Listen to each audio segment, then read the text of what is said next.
this Q4, be ready because you are absolutely going to be hit with a Section 3 on your Amazon account. Now, if you do not know what Section 3s are, we are going to discuss this a little bit in this video, but just know, okay, everybody is getting suspension, like getting asked by Amazon to actually verify some ASINs to be able to keep selling on Amazon. If you do not know what's going on exactly, we are going to talk about that. But yeah, just know that you are going to need to be ready because you are going to be it. Everybody is getting it. At the beginning, we were thinking that it was just small sellers. We've seen huge sellers actually being hit with Section 3s. So yeah, I'm telling you, just be ready because it is going to come. It's going to hit everybody. It's going to be you. It's going to be you, 100%. You are going to be hit. Your neighbor is going to be hit. I am eventually going to be hit, 100%. So you need to be ready right now, right? And I'm going to tell you what you need to expect, what those Section 3s are, and what you absolutely need to do right now to make sure that it is not going to cause you big issues with your account. Now, what those Section 3s are, pretty easy. What's going on is that you keep actually getting sales. You get suspended, but like you keep getting sales.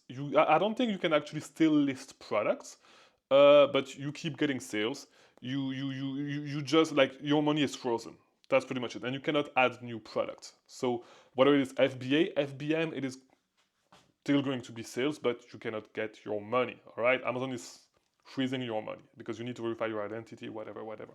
To be honest, it feels like it's pretty much the same thing as the Informed Consumer Act that happened like 1.5 years ago, 2 years ago. Yeah, it was like 2 years ago with Amazon sellers. You know, when everybody got the banner saying that they were going to be suspended.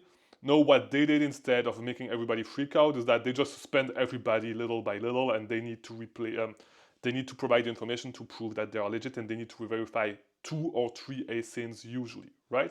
So I'm telling you, okay, I talk to a lot of sellers daily because of my coaching groups, because of, you know, I'm in the community. I have a small personal brand in the community, so I'm in touch with a lot of sellers. Everybody's getting hit.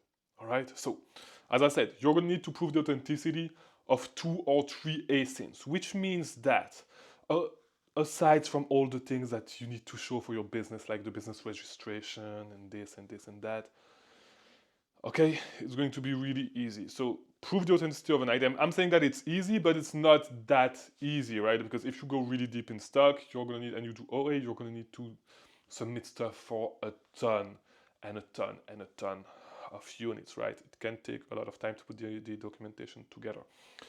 But I mean, it's not too bad. The only thing that, and this is the only real advice that is going to be really important that you're going to get from this video. Make sure, with online arbitrage, it's a little bit easy because you have emails, you can find the order easily, all that stuff. If you do retail arbitrage, okay, if you do any sort of retail arbitrage, if you do any sort of retail arbitrage, if you do wholesale, make sure that it's going to be a little bit different. For retail arbitrage, make sure that you have a copy of every single receipt for the inventory that you have and that you have sold in the past, because you're going to get hit with stuff that you sold like 1 year ago, or stuff. I'm telling you, this is going to happen, right? And it's going to be like a random 3 units, like a random ASIN you sold 10 units of. You're going to be it with that. You're going to need to prove it. So make sure that you have all your receipts, because if not, you're going to get fucked. Okay, I'm going to tell you right now, you're going to get fucked. It's going to be really hard to come back from that if you don't have that stuff. So make sure that you have a system to have all your receipts, all your documentation, and if the receipts do not have the UPC of the product, make sure to have a picture of the product. I have a small video on that. If you want more guidance on how to actually do that for retail arbitrage, if you do retail arbitrage, just book a coaching with me or get on one of my next coaching group, right, that I'm going to do. By the way, if you want to do that, fbascaling.com, you can apply for my coaching program, and we'll see. But like, yes, it's something that I discussed over there.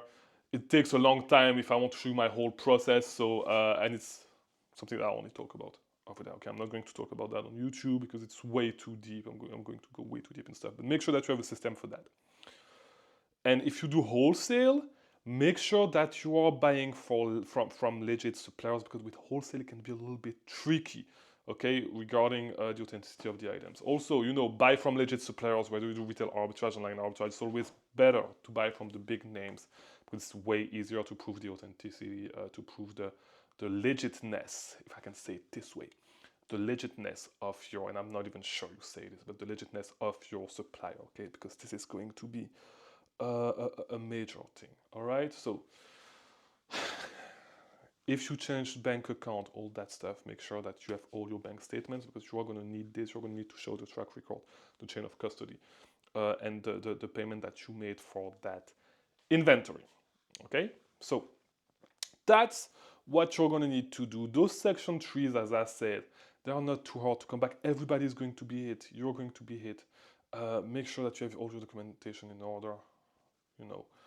That's the most important thing. That's the thing that I want you to get from this video, because every single person that is not doing this, that is not really like, that is not really just doing this the right way, and just making sure to save every single piece of inventory documentation that they have. If you're not meticulous, okay, it's the word that I was looking for. If you're not meticulous with actually